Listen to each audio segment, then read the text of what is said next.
DCKO issue 5, Scott Snyder and Joshua Williamson writing, with Wes Craig, XERMANICO, and Javier Fernandez on the art.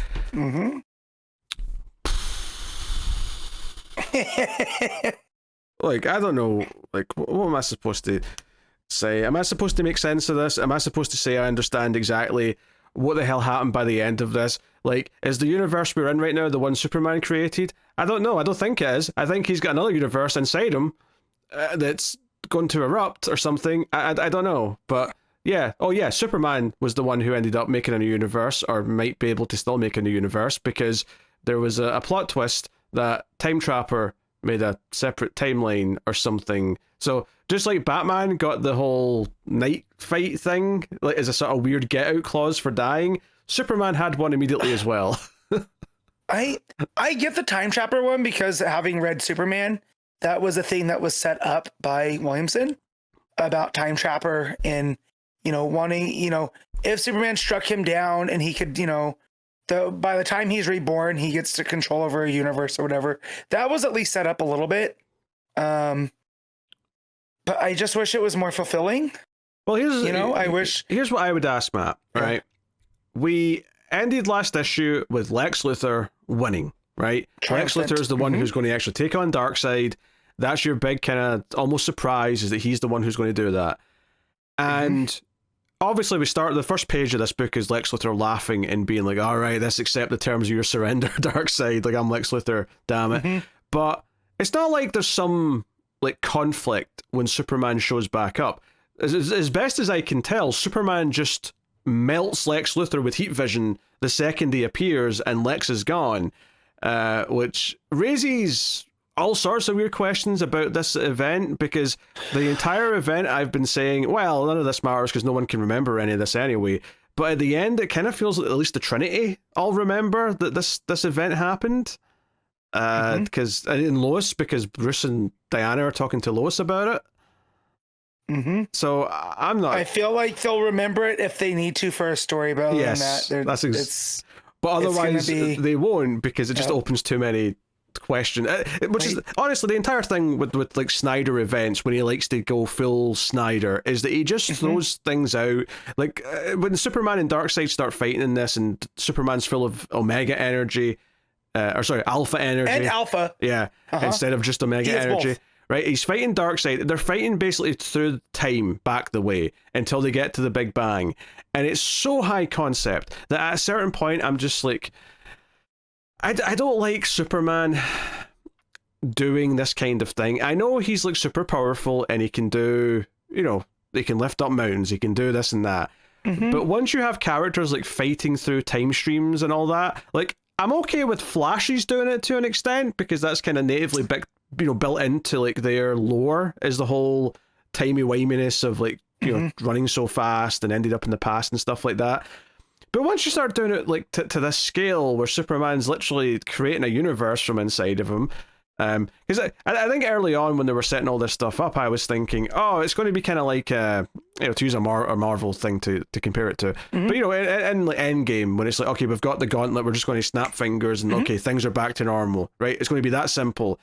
And here, it's not that simple. It's a lot more weird, and I'm not entirely sure I got the ins and outs of it by the end. So I can appreciate that they are cosmic entities at that point. Like, Superman has transcended by getting the power from Time Trapper, because he has the Alpha energies and the Omega energies, because Doomsday was always meant to be like a resurrection engine, right? So I like that they worked that in. And now at this point, now that, because I hate the idea that they set up these rules and then they break all the rules, right?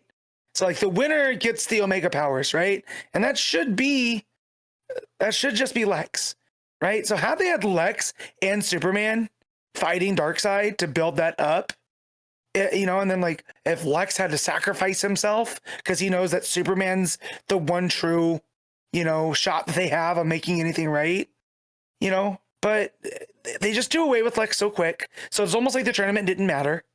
Right? Exactly. The Time Trapper could have done this to Superman at any point. Swatted away. And Yeah. You know, and part of the reason why I don't think the characters should be remembering any of this is because, yeah, they were having to kill people left and right. Characters who do not kill were having to do that. And also, I don't really want Superman remembering his time as a celestial being where he was doing all this stuff, because it kind of dehumanizes him, right? I want him to still feel like he's a person. Still, you know, even with all those powers, he is still a person. Yeah. And this just makes him feel too big for me. Right. But for now, at least, though, he's like away doing universe creation stuff, and that's why he's gone for a while. Yeah. I do like, though, that he does the most Superman thing ever, and he brings everybody in the tournament back, right? Because he's like, if I have the power to do anything, then if I can't beat Darkseid by myself, how about the power of friendship? And he drops that on him, you know? So, and that's how he brings everybody back else into it, which, again, that's a very Superman thing to do. But yeah, the celestial beings fighting through time and stuff is like a cool visual, but storyline wise, I think it's like you said, it takes a touchstone away from Superman when you make him that big. And it's also, you know, the whole bringing everyone back. Like, yeah, it makes sense that he would do that, but it also just feels like a cheap, you know, 2-page spread. You know, it's all just for that pop rather than, because it doesn't really mean anything. Like, the pages after that, it's not like there's, like, you know, they all just hit one big blast at him and that's it, basically. It's not like, oh, now we all see how they all fit into the fight or how they all fit into how to take down Darkseid. It's just kind of already over. And then Superman's in his godly mode being like, I'm going to have to, I'm going to just get the actual line here. Yes. But yeah, you're leaving us, aren't you? He's got, I've got something I must do. I'll be back now. Go on, get to work. He's like, yeah, you should go. The Rift will keep us. Blah blah blah. Yeah. So then Superman starts being the narrator, and like, you know, Lex goes back as kind of one of the Trinity with Batman and Diana. And there's a bunch of there's epilogues. There's, you know, them playing the board game again tonight. I will say the shift to the art for the second page of the epilogue was very, like, hard to take. Yeah, the Wes Craig art is something that looks like, you know, Michael Avon Oming, right? They used to do Powers with Brian Michael Bendis, and that does not match the Xermanico art or the who's the other artist? Fernandez. Yeah, it doesn't match that art at all. Like, it's such a it's so inky and dark and like not as fine in its details. So yeah, that's a big thing. That said, I did like that all the Xermanico stuff, right, that we've been following on game night, that was the timeline that Time Trapper had set up for Superman. So that was his night fight scenario, was them having board game night, which again, I do like as a character choice for Superman. You know, but yeah, I'm just trying to find positives here, Pete. I don't like the concept of it. So, you know, all the, like, you know, this part of it makes sense, is fine and all, but it doesn't, like, ultimately feel good to me. And then, yeah, so like all the epilogue stuff here is it's basically just teasing a bunch of stuff, like, you know, Booster Gold's I'm going to go find Superman because he, like, freed me from Darkseid, which did that happen in Superman or something? When did that happen? No, he just, that was it. Okay. It's just Booster the stuff that we saw with Booster was all on the backups of fight month when you would pop in, and now he's fighting Grodd, and it was Darkseid Booster. Fair enough. So fair enough. Unless it happened with the Darkseid's agent stuff, and I've just memory hold it, you know. But yeah. Yeah, but you've got the teases for various things. You know, you got Superboy Prime going around as Superman. Darkseid's Legion's hiding out in the future of the main universe right now because Darkseid's gone for a bit. You've got, you know, Cyborg talking about stuff, and Heart of Apocalypse is talking to him now. Yeah, which again, God forbid Vic not be, you know, tied into Darkseid since New 52. Yep. So you've got all that going, and we've got you know, Barry gets like a call. I don't even know if it's the right phrase, but Barry's going home and he's not got his powers, obviously. And then someone's already written in his, like, laptop for his book that he's writing. And then there's like a mysterious hand holding an orb, and it almost feels like the narration that's kind of cut off in that panel is Like, if not the book that he was writing, then the book that whatever entities put this in has done it. Probably the Heart of Apocalypse. Yeah. Just based on the font of the duration at the bottom. Well, and just with the way that the lines are coming, it's not quite the Omega, right? Like the Omega Sanction kind of lines. They seem more like the stuff that was around the Heart of Apocalypse. And he gets sucked in, or it tries to suck him into the computer, doesn't it? Like all that energy. You don't really see what happens there at the end of that page. It just kind of, we go to the next page with the Darkseid, who basically just monologues about how, they've not really beaten me. They've just delayed the inevitable, which, again, just makes the whole tournament feel like a waste of time. And it's like, oh, my absolute creations are still, they're still thriving. And I'm like, yep, we're still building up to the real first meeting between the absolute characters in the main universe. Right? That's still to happen. So this was just kind of a cheap tease of that. There is kind of some teases about absolute versions of, or at least other universes where like he is winning. Like it looks like on Earth 3, Darkseid's winning, and so on.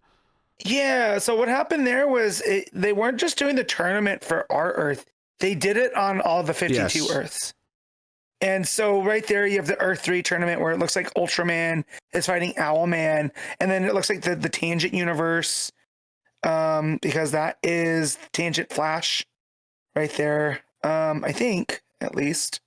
I could have that wrong. But then Super Demon's there and like some of all these other ones, right? Yeah. And so, yeah, that's the whole point, is that it builds that Darkseid is building a crisis of absolute proportions. So it looks like we're getting to absolute crisis. Yeah, which I said months ago is going to be the name of one of the events coming out of this, is Absolute Crisis. Honestly, this issue, other than sort of like putting Superman away for a while, I'm not sure what this event accomplished by the end. Like, what has meaningfully happened as a result of this event, other than Superman's gone for a while? Yeah. I mean, it depends on who remembers what, right? Because like if Lex is having any memories, right? He won by all intents and purposes, right? He was crowned King Omega. He has a whole different understanding of things now, right? So does that change Lex from where he was? Because when he went into this, right, he was meditating up at that monastery from his time posting Superman. So I was like, does this change Lex's worldview at all? We don't know. So outside of that, I don't see anything else, because none of the other heroes have anything that major happen to them, Yeah, but does the world remember? Does the world remember all evacuating because all these big like catastrophes were starting to happen because of Darkseid's sudden like kaiju appearance and whatnot? I doubt it, because it would be weird if everyone remembered that. Like, the DC universe has to like have their minds wiped of all these weird things where everyone gets turned into a fish or a beast or something all the time. Yeah, I don't know. I feel like at the end of this, it feels like everything's just put back to the way it was, and I'm not even sure how much of that is like. I mean, obviously Superman did that, but like I'm not even sure to what extent, because he's not won, he's not defeated Darkseid. It's just kind of like, Darkseid's going to keep growing the absolute universe, and he's going to come back even stronger. So the real event where we actually have that conflict and probably have the absolute heroes from the other Earth maybe like have to like pick a side. Maybe they'll fight the regular heroes at first, but then realize that they should all team up against Darkseid. Blah blah blah blah. All of that is in a future event. We haven't done any of it here. We've teased it, and then literally all we did at the end was say, yeah, this wasn't the end. It was barely even the beginning. This was all just a waste of time. Yeah, so if anything, the fact that the Earth 1, whatever we're calling this, Earth 0, New Earth, is the one that won, right? That Superman defeated Darkseid, and this universe gets to keep going on the way it was. Yet it seems like all the other 52 universes fell to Darkseid. So if this absolute crisis is coming, it feels just like that they're going to wipe out those 52 Earths, and then it's almost going to be like Infinite Earths reborn. Because this is all DC does, right? Is you wipe out a bunch of these Infinite Earths, give a set number. Oh, now that set number's boring. We're going to make them infinite again. They bring up the metaverse in this as well, which was something that was introduced in Doomsday Clock, and no one's touched since, right? And that's why Superman's able to get like an edge over Darkseid, is because, him, and I forget the thing, I don't want to look for the page in here, but they bring it up that he has a touch, he can touch the metaverse because of his, because he's Superman for all intents and purposes. Yeah, Trapper, Time Trapper, Doomsday says that to him. Yeah. And this, so, yeah, but ultimately nothing happens. This was an event just to have heroes fight each other, which is exactly what we were worried about. Yeah, and that's all it was. It was very surface level. And because of the way it's wrapped up, I mean, the only things that have really happened is that Superman's gone for a while, and I suppose the reveal that Darkseid has won every other universe, right, in the 52, right? He seems to have, because that's what that final page is all these other planets have Omega symbols over them, except the main one, except our Earth, or DC's Earth. Right. And it's like, okay, all right. So that's like one pivotal plot point that seems to have happened. All of the reasoning for like why Superman is able to do what he does is a bit wishy-washy. Oh, he's got Omega and Alpha energy in him, and he's able to use that. Okay, sure. They were just making up rules as they go, right? Like, and that's not fulfilling in a story. No. Well, that's always, because none of the stuff feels earned. But that's Snyder's events, though. All of his events are kind of like that, where he just kind of pulls like ways for the good guys to win out of nowhere, or I don't know. Like I always have this kind of weird, just like dissatisfied feeling to the way some of these types of events wrap up. It's why a lot of the Crisis that aren't either the original or something a little bit different, like I don't know, like, but a lot of the Crisis for me always, once they start really getting into the whole all these worlds are fallen and whatever, like only once or twice have I found that quite satisfying, and it's usually because they keep trying to go bigger and bigger to the point where it's too much to even process. And if there is like a good through line of rules that makes sense and all click together, I'm not seeing them a lot of the time. So I will say too that there's an appearance by Pandora at the end on the anti-life. It says anti-life once all the infinite others fall, which the fact that character is such representative of New 52, it felt like a stomach punch. Like we don't need her showing up. Like, why is she here? I even realized no one invited you. I didn't even realize that was Pandora. Well, I'm assuming it's Pandora. They don't come out and say it, but it's this hooded figure with the magenta robe. At least I think it's magenta. So it felt like it's Pandora. I don't know. You could tell me that's just Saturn Girl wearing a hood. his Saturn Girl. True, maybe. I took it as Pandora, just because of the cloak. I'm not thinking about Pandora on an average comic book reading day, I must admit. So it never even occurred to me this. I mean, it may be Pandora. Welcome. It doesn't mean anything if it is. Welcome to my brain. No. Well, all it did is it's a stark reminder of the New 52, because that's the only time she's ever showed up. And I don't want to be reminded of that. I guess, but I don't know. It's just it wasn't a good event. It was all just a bunch of messy fighting for the most part, and ultimately, because most of it after the setup, it was just here's a round of fights, here's another round of fights, here's another round of fights. Oh, all that didn't matter because Superman's brought back anyway, and then he's just going to fix everything kinda, but he's not actually defeated Darkseid, so the real fight against Darkseid's still not coming for another year or however long it's going to be. So it looks like we're getting an absolute event of some kind towards the end of this year, and I suspect that next summer, give or take, is when we'll get maybe Absolute Crisis, or maybe later than that. Who knows how long down the road they've planned that for? But yeah. So no, admittedly, I don't think I was annoyed reading this as much as issue 4. I think issue 4 was more egregious to me in a lot of ways, but as an ending here, because I wasn't against like some of the stuff early on when Time Trapper was like, hey, the metaverse kind of revolves around you. I was built to keep coming back, but I'm going to give that resurrection engine to you, blah blah blah. Which okay, sure, yeah, like it's a bit of a stretch for me to just believe that he can just give it to someone else and it'll work. But fine, whatever. We'll go through the process. But yeah, just a big mishmash of ideas.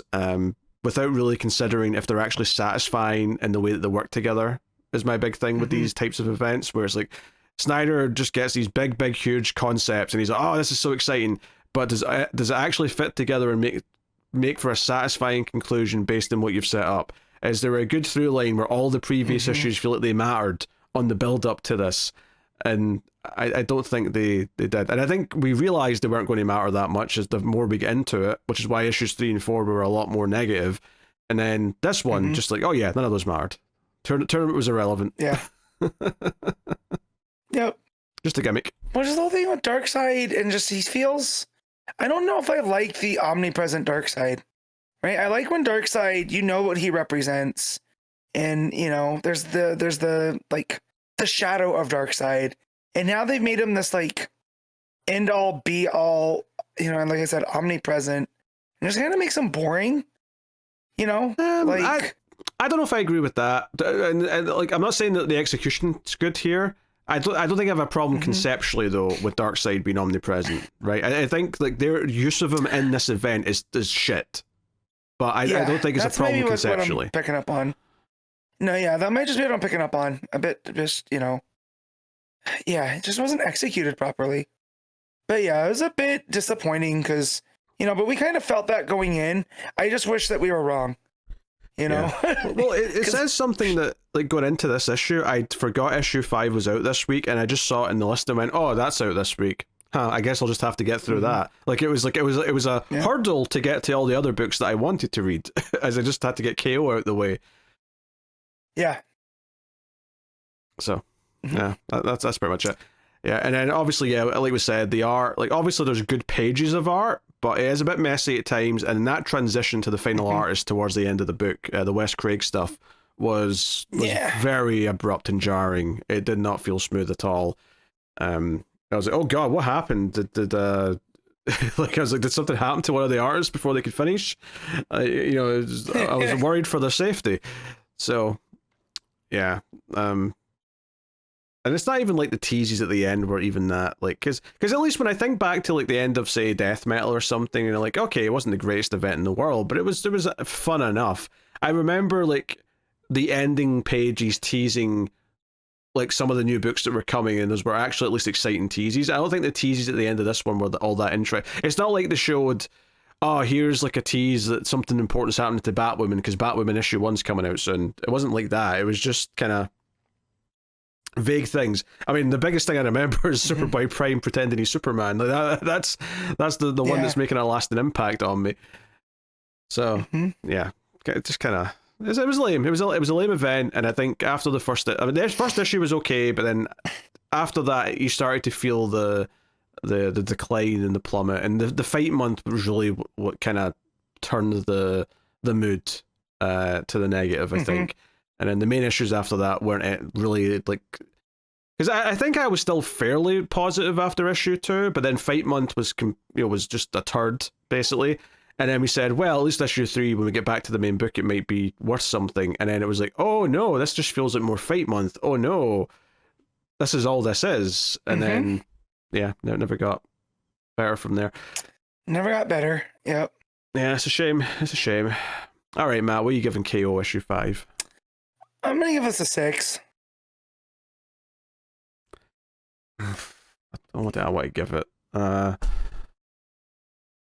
going to 5. Not the worst issue I've ever read, but I think ultimately it just feels like a big waste of time. Other than, but annoyingly essential, because there's 1 or 2 things that it sets up which are going to be used in the future. Like that's it. That's all it's going to be. Is like, why are all the other worlds Darkseid controlled? Oh, because of the end of this. All right. Okay. Which could have been an email. This whole event could have been an email. It is. It's a DC wiki entry, right? Here's like a list of all the people who fought each other. Here's all the worlds that are now under Darkseid's control. There you go. Done. Yeah. At least the Dark Crisis on Infinite Earths. At least that revolved around Darkseid's crack. Yeah, but that was not good though either. We were pretty negative on that. I just wanted to make the Darkseid's crack joke. That's fair. We've always got time to bring up Darkseid's crack. Don't worry about that. That's always going to be a mainstay. But yeah. I enjoyed Beast World, but it's definitely been a while other than Beast World since there's been an event that I've quite enjoyed.